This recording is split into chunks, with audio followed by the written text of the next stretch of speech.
Sam, you remember yesterday we spoke about the 25 migrants, their bodies, which had been found off the coast of Yemen, and probably hundreds missing, according to the smugglers who were bringing them. So from Djibouti to Yemen, and then they want to make their way up to Saudi Arabia. But then that whole conversation, if you remember, brought us to talk about other migration routes where different people in Africa tried to get to Europe.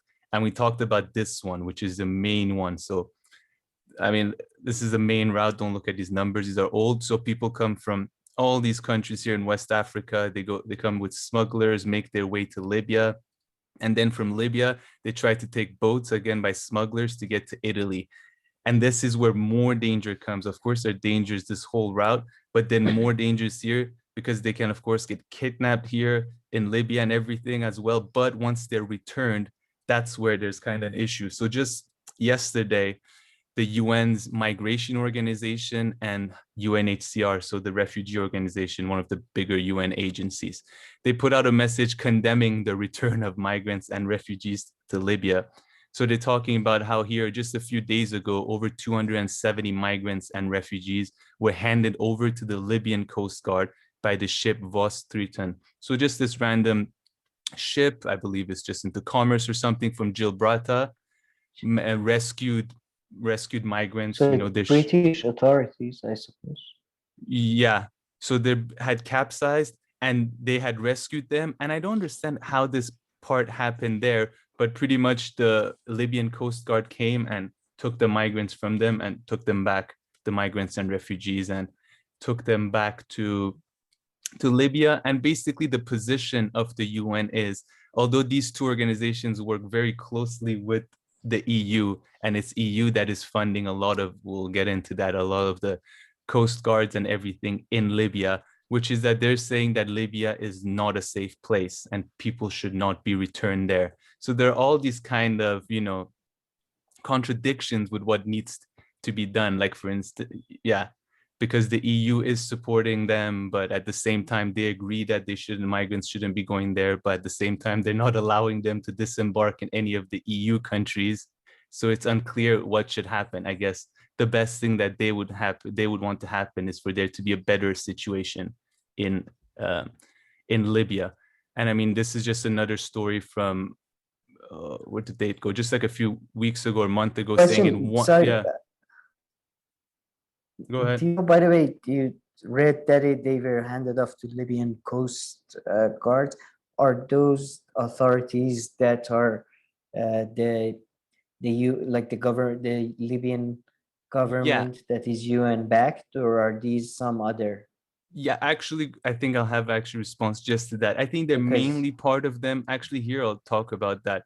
So yeah, here it just says in one day. Because there are a couple of different authorities. Exactly. I think this next article will get right into that. I can kind of answer it there. But yeah, in just one day here, they're saying that they caught like 1,000 people. Well, not caught. Well, like caught or rescued them, whatever, and took them back. Return. So I mean, it happens. It's very often. It's very common. And of course, we covered just yesterday how at least 600 migrants, their bodies have been found just this year trying to cross the Mediterranean, and hundreds are missing. But yeah, this article now is really great. Now, if somebody wants to really read, it's by the New Humanitarian. What's the issue with Libya, about returning and the whole policy and who's behind these policies and why the EU is doing this and what the EU even suggests and all that is here, the New Humanitarian. Really good stuff. So you see, they say that the Libyan Coast Guard is EU funded, but when they return migrants, the fates and thousands of migrants and asylum seekers return to Libya to face detention, abuse, torture by traffickers, or worse. So according to IOM, the migration agency. Go up. Sorry. So I was going to break it down a bit. When they're returned. Okay. When they're returned to Libya, they face detention, abuse, and torture. That's all by traffickers? Yeah. Wouldn't they? You froze for a second. Sorry, you froze. Okay, go ahead. What were you saying? Sorry, I just wouldn't they face detention, abuse, and torture by traffickers while they're being trafficked, not after being returned? Because when they're being returned, exactly. Look, according to the UN Migration Organization, more than half of the over 6,200 people returned to Libya this year, this is 2020, remain unaccounted. So more than half of them remain unaccounted after being loaded onto buses and driven away from the disembarkation points on the coast. So they bring them back to the coast, and then after that, and then they disappear. Then they get smuggled. Because here it talks that, for well, instance, that's how do they know it's the smugglers though? It might be, I don't know. It could be since Libya's 2011 revolution, state security forces such as the Coast Guard and Interior Ministry units have mostly consisted of a collection of militias vying for legitimacy and access to source of revenue. Migrant detention centers have been particularly lucrative to control. So this is actually like a whole business in Libya right now, which involves all kinds of different parts, I guess, of the governments that are in place, the Coast Guards, and then the traffickers. So, and also when they're disembarked, the two UN organizations are there. They give some humanitarian assistance, but then they're taken to detention, different detention centers.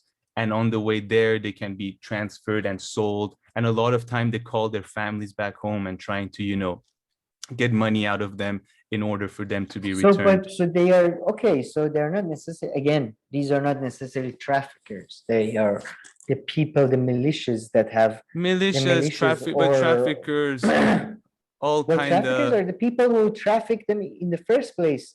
Now they're back. I don't understand what's the...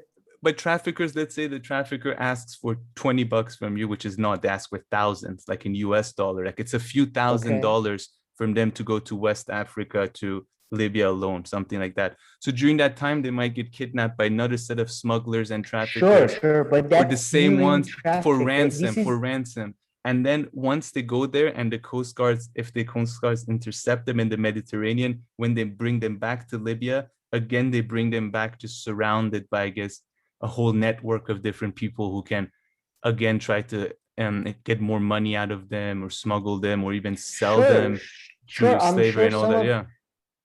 Yeah, sure. Some of them even might be the same people. But again, these are two different... Okay, I have a problem with that abstract. That's all. I think it's a bad way of putting it, because they are being abused by traffickers while being trafficked. Then they are being abused by smugglers. Smugglers is the correct word. Traffickers or smugglers? No, smugglers are the ones. Smugglers are the ones the Coast Guard aren't smugglers. No, but if once the Coast Guard is abusing them, well, once they bring them back, they are not smugglers. I guess once they bring them back, the Coast Guards, right? Once they bring them back, then it's a situation where I guess different groups and smugglers and whatnot can take advantage. And when they take into these detention centers, and people are sold and exchanged and kidnapped and everything. I don't see again. Okay, we don't know. So different groups, but no. Well, look, it's, to be honest, it's not even an important point. Yeah. But what I'm saying is that go up in the very beginning. The abstract is just wrong. It's a bad way of writing. The killing last week of 3 young men. Asylum seekers return to Libya to face detention, abuse, and torture by traffickers or worse. Yeah. I'm not saying while you are being trafficked or smuggled, you can face all of that. Maybe when you're returned, you face retaliatory things from traffickers as well. But if you are being abused at the Coast Guard, it's the militias, it could be anyone. I don't understand why they just focus on traffickers, that's all. Yeah, no. The 3 Sudanese nationals aged between were shot on 20 reportedly by members of militia linked to the Coast Guard. So I mean, I think these are authorities, not so you should So your point is that it should be like to Libya to face detention, abuse, and tortures by traffickers, militias, and everyone, and authorities, by the Coast Guard that is apparently being funded by the EU. To be fair, I haven't read this full article. No, so partly, maybe there are links with the EU. I mean, parts of it, they're funding parts of the Coast Guard, I think. But and here talk about growing pressure on EU to change track. The surge in disappearance. Is there evidence that the Coast Guard themselves are the traffickers? Or like smugglers, really. Okay, here it says traffickers, and sorry, the reason I was trying to separate between traffickers and smugglers is because smugglers, you pay someone to smuggle you somewhere, right? Whereas a trafficker kidnaps you, right? So they pay smugglers. Oh, I didn't know this distinction. So like if I want to like escape into a different country, I would go pay a smuggler. Any illegal transportation it's still illegal. Of goods or it's people still illegal.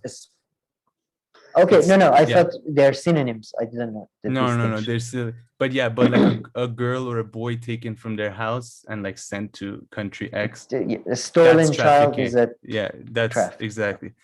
In trafficking. But sorry, what was the question? What are the Coast Guards? Any evidence that the Coast Guards are themselves as smugglers and or traffickers? I don't know if there's evidence if they are themselves, but I'm guessing based on the whole story, it's that, then they work with them, they send the smugglers to there and generate a revenue. But yeah, I mean, they're interconnected fully.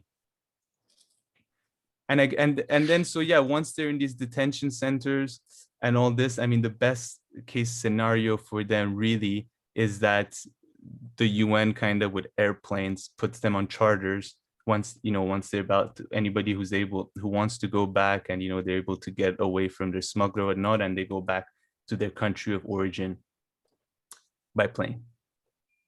So yeah, you see migrants at Tripoli's Navy base. So yeah, I mean, you're right. I mean, from the moment that they get to the Navy base, so that means that, means the Coast Guard authorities are not taking the right precautions at the very least. But yeah, and access to the detention centers are not like the UN and stuff don't have full access to detention centers. By the way, I'm not. I mean, my whole thing may have come across as defending traffickers. No, not at all. But it's kind of reminded me of the Somalia situation where you had these pirates who are pirating the Iranian ship. Have been, by the way, one of the biggest victims of pirating in Somalia.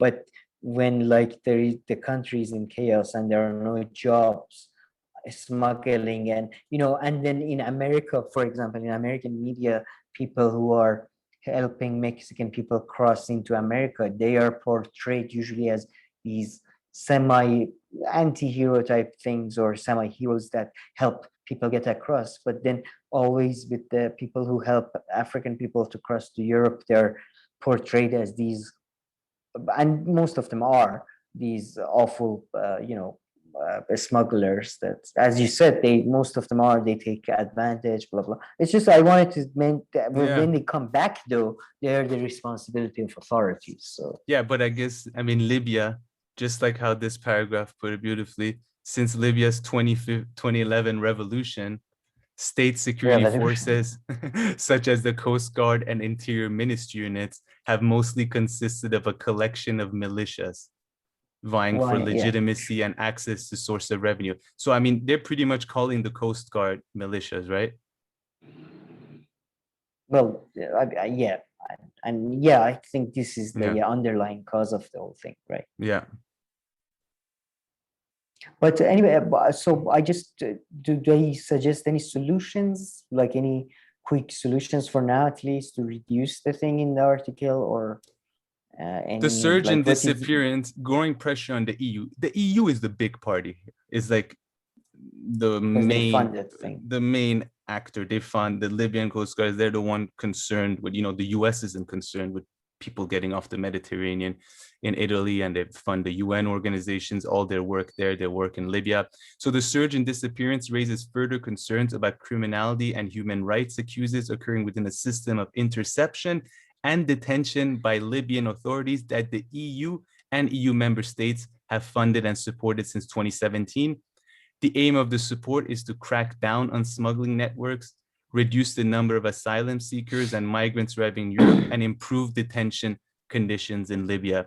So I think here, for instance, what they're suggesting, what the IOM and UNHCR wants, is that they don't be returned to Libya, or that it's guaranteed that Libya is a bit of a better place. So at the very least, when they're taken back to Libya, I guess they're not smuggled and kidnapped, and they're just sent back to their countries. So I guess that will be the solution, which is really not a solution for these poor people who are trying to make their way, but yeah, just improve the situation for them there in Libya, or if not, disembarked at a different country, you know. But yeah, it's saying, you know, Libya cannot be considered a safe place, but then where is, you know, I mean, of course, Italy is safe, like France is safe, Greece is safe, but you know, they're of course not gonna let, I mean, there are stories where they Go don't to the let art. Go.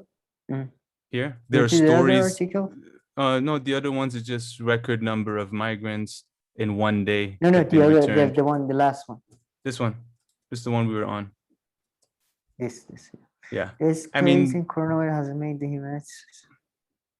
Well, I suppose, yeah, I think the article is pretty much saying what we think, that unless there's a stability in the region, yeah, all of this is going to be band-aid and short term. yeah. So. And even once there is stability, I mean, it doesn't change anything with these people's lives and situations that put them in a situation that they're willing to risk everything to smuggle to Europe. So that's a Well, whole if there other, is a that's a whole other No, route. I mean, that will just fix Libya if there's some stability. But I mean, some of them in their countries in Senegal or Cote d'Ivoire, it's not that it's super well, I meant, unstable. okay, Yeah, there's no all economic right, prosperity compared to Europe for them. not just Libya, all of them. Yeah, sure. Yeah, sure. which is, I mean, a Okay, discussion no, for fair another enough. day. But But yeah, these is articles. that's not likely? So yeah, okay. No, Good luck. Yeah. exactly. But okay, if anybody else out there who can correct probably a bunch of mistakes that I made and have any criticisms, if not questions or Yeah, anything, and if please. anybody can show us some authoritative things about, like, are there any detailed information on the coast guards and who's controlling that area? I wonder. Yeah, I I'll mean, Google it tonight. most of, I mean, especially since like a few months ago, right now it's really like the UN backed government who has control of Libya. But yeah, even that, I mean, he's been at war with the other person and all that, which I forgot his name. Yeah, General Haftar. I mean, yeah, I think he backed down of Tripoli, but I'm not sure exactly. if and to be honest, there is another area which is actually controlled by a third group. I forget who they are. But Anyways, yeah, but okay. Thank you for watching. Please like and subscribe and share your comments and criticisms in the comment section. Thank you.